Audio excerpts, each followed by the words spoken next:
Welcome to drama king review episode 15۔ یہ قسط محبت کی نہیں انا کی جنگ ہے، جہاں ایک تھپڑ نے سب رشتوں کی حقیقت بے نقاب کر دی اور ایک انکار نے کئی زندگیاں توڑ کر رکھ دی۔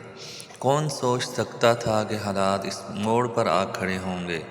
قسط نمبر 15 میں جذبات، ٹکراؤ، انا، محبت اور انکار سب کچھ ایک ساتھ نظر آتا ہے۔ کہانی کا آغاز کامیار اور عائرہ کی پیار بھری گفتگو سے شروع ہوتا ہے، اور پھر عائرہ کہتی ہے کہ وہ خاور سے مل کر معذرت کرنا چاہتی ہے اور یہ معاملہ عزت سے ختم کرنا چاہتی ہے۔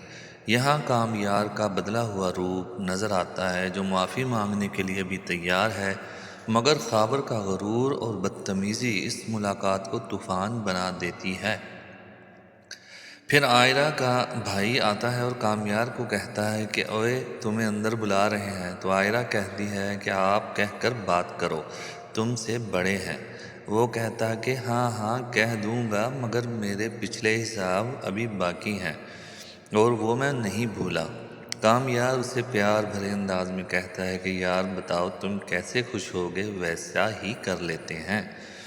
ریسٹورانٹ کا سین قسط کا سب سے طاقتور اور یادگار لمحہ ہے۔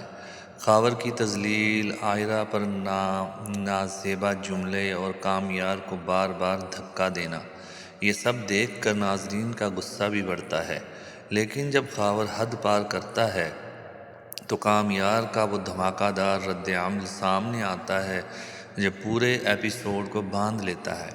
عائرہ کے دفاع میں کامیار کا تھپڑ صرف ایک تھپڑ نہیں، بلکہ اس کی محبت، غیرت اور بدلے ہوئے کردار کا اعلان ہے۔ دوسری طرف فاریہ کی حالت دل ہلا دینے والی ہے۔ یک طرفہ محبت، نظر انداز ہونا اور ٹوٹے ہوئے خواب۔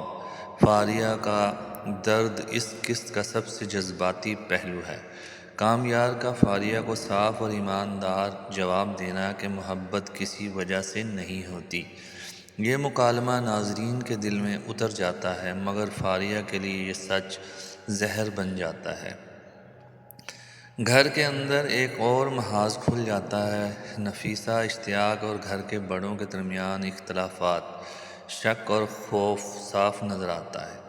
سب کو لگتا ہے کہ یہ خوشی عارضی ہے، خاص طور پر نفیسہ کا بار بار یہ کہنا کہ کچھ ٹھیک نہیں ہو رہا، آنے والے طوفان کا اشارہ دیتا ہے۔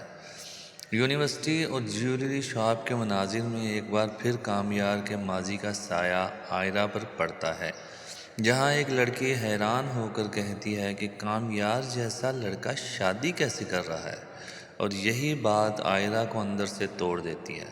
مگر یہاں کامیار کا نرم، سچا اور بدلا ہوا انداز سامنے آتا ہے۔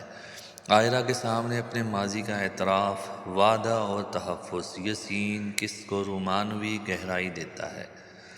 قسط 15 کی خوبصورتی یہ ہے کہ یہاں کوئی کردار مکمل ویلن یا مکمل ہیرو نہیں، ہر کوئی اپنے زخموں کے ساتھ کھڑا ہے۔ فاریہ کی ضد خطرناک شکل اختیار کر رہی ہے، خاور کی دھمکیاں کہ یہ کہانی ختم نہیں ہوئی، آنے والے بڑے تصادم کا اشارہ ہیں۔ مختصر یہ کہ قسط جذباتی طوفان، زبردست مکالموں اور مضبوط اداکاری سے بھرپور ہے۔ محبت، انکار اور انا کی یہ جنگ اب صرف دلوں تک محدود نہیں رہی، یہ جنگ اب کھل کر سامنے آنے والی ہے۔ یقیناً آپ کو ہمارا یہ ریویو پسند آیا ہوگا، تو ابھی ویڈیو کو لائک کریں، اپنوں کے ساتھ شیئر کریں اور ڈرامہ کنگ ریویو کو سبسکرائب کرنا مت بھولیے۔ ملتے ہیں اگلے ایپیسوڈ کے ریویو کے ساتھ، جہاں ہر سین کہے گا ڈرامہ تو ابھی باقی ہے۔